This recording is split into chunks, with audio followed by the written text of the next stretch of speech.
16वां अंतर्राष्ट्रीय विश्व व्याघ्र दिवस बेतला में समारोह, मंत्रियों ने किया उद्घाटन। बरवाडी बेतला पलामू टाइगर रिजर्व के बेतला में 16वां अंतर्राष्ट्रीय विश्व व्याघ्र दिवस पर एक भव्य कार्यक्रम आयोजित किया गया। झारखंड के वित्त मंत्री राधाकृष्ण किशोर और पर्यटन मंत्री सुदिव्य कुमार सोनू ने इसका संयुक्त रूप से उद्घाटन किया। इस अवसर पर स्थानीय विधायक रामचंद्र सिंह, डीआईजी नौशाद आलम सहित कई गणमान्य व्यक्ति और वन विभाग के अधिकारी मौजूद थे। कार्यक्रम में वन्य जीव संरक्षण, जैव विविधता और ग्रामीणों के जीवन स्तर सुधारने पर चर्चा हुई। पर्यटन मंत्री सोनू ने वन विभाग की इस पहल को सराहा, जिससे टाइगर रिजर्व के आसपास के गांवों में पर्यटन और रोजगार के अवसर बढ़ेंगे। वित्त मंत्री किशोर ने कहा कि सरकार विस्थापित ग्रामीणों को बेहतर जीवन देने पर गंभीरता से काम कर रही है। विधायक रामचंद्र सिंह ने भी पर्यावरण संरक्षण और स्थानीय विकास के प्रति सरकार की प्रतिबद्धता दोहराई। इस कार्यक्रम में स्कूली बच्चों, ग्रामीणों और पर्यावरण प्रेमियों ने भी भाग लिया, जिससे वन्य जन जन तक पहुंचा। वर्ल्ड टाइगर डे के तौर पर माना जाता है।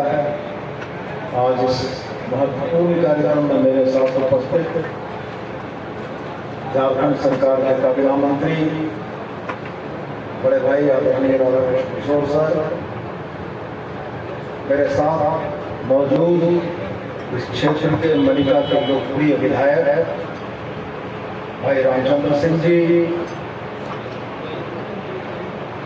हेड ऑफ फॉरेस्ट फोर्स के वन विभाग के चीफ की उपस्थिति में यही कहती है कि फूड चेन की हायरार्की में टॉप पर बैठा हुआ अगर टाइगर नहीं होगा तो सांबर और चीतल भी नहीं होंगे, जंगल भी नहीं होगा, और जंगल नहीं होगा तो पानी भी नहीं होगा और हवा भी नहीं होगी। तो हम उनकी भलाई नहीं कर रहे हैं, हम अपनी भलाई कर रहे हैं, अपनी आने वाली पीढ़ियों की भलाई कर रहे हैं। और मैं बड़े गर्व के साथ में कहता हूँ कि इस पलामू टाइगर रिजर्व की धरती पर मैं मार्च महीने में आया था और जुलाई में पुनः मुझको आने का मौका लगा। ये ज़्यादा महत्वपूर्ण झारखंड के पैमाने पर जरूर है। मैंने पूर्ववक्ता साथियों से सुना कि 1973 में 9 टाइगर रिजर्व में पलामू टाइगर रिजर्व में था, लेकिन साथ में मैं ये जोड़ना चाहूँगा ये झारखंड का इकलौता टाइगर रिजर्व है और इस इकलौते टाइगर रिजर्व की बचाने की बहुत सारी संभावनाएं हैं, लेकिन तो हम पानी के लिए तरसते हैं। इसलिए इस अवसर पर हम अंतर्राष्ट्रीय व्याघ्र दिवस के अवसर पर ये कहना चाहते हैं, जंगल को बचाइए। जंगल को बचाना यानी कि आप अपने परिवार को बचा रहे हैं। जंगल जिस दिन हम बचा लेंगे, जंगल हम सबों को बचाएगा। और जैसा कि हमने कहा कि क्या हमारे मन में है, वक्त आने दीजिए तो सुदिव्य कुमार सोनू जी आपको बताएंगे। आसमा अभी से मत पूछ क्या हमारे मन में है, समय आने दीजिए तो बताएंगे कि क्या इस सरकार के मन में है। हम पलामू किला को वह दर्जा देना चाहते हैं।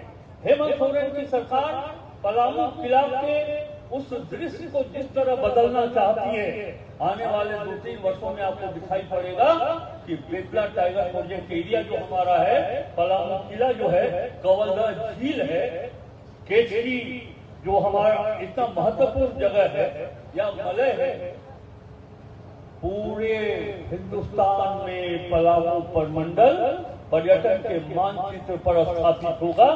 ये हेमंत सोरेन सरकार के मन में क्या है और जिस पर सुदिव्य सोनू जी काम कर रहे हैं। कोविड के समय में दिल्ली में हवा, वायु खरीद कर लोग अपनी जान बचा रहे थे। ऑक्सीजन खरीदना पड़ रहा था, लेकिन झारखंड के लोगों को ऑक्सीजन नहीं खरीदना पड़ा। इसका सबसे बड़ा प्रमाण है हमारे जो फॉरेस्ट एरिया है, हमारा जो पर्यावरण है। ऑक्सीजन की कमी से लोग कोविड में नहीं मरे। अब समझ सकते हैं कि कितना महत्वपूर्ण है इसे बचाना। पलामू जिले में अभी जन संग्रहण की बात कर रहे थे हमारे प्रिय मंत्री जी। से ये बात कह रहा हूं कि न सिर्फ पलामू राज्य के वैसे जगह जो इस राज्य के धरोहर है, जो हमारी वन संपदा हो, चाहे वो सारंडा के जंगल हो, चाहे वो सरयू के जंगल हो, चाहे बूढ़ा पहाड़ हो, इस क्षेत्र के विकास के लिए और यहाँ रहने वाले लोगों के संपूर्ण बुनियादी सुविधाओं को दूर करने के लिए हेमंत सोरेन जी के मन में जो प्रतिबद्धता है, इसके पहले किसी सरकार में मैंने नहीं देखा था।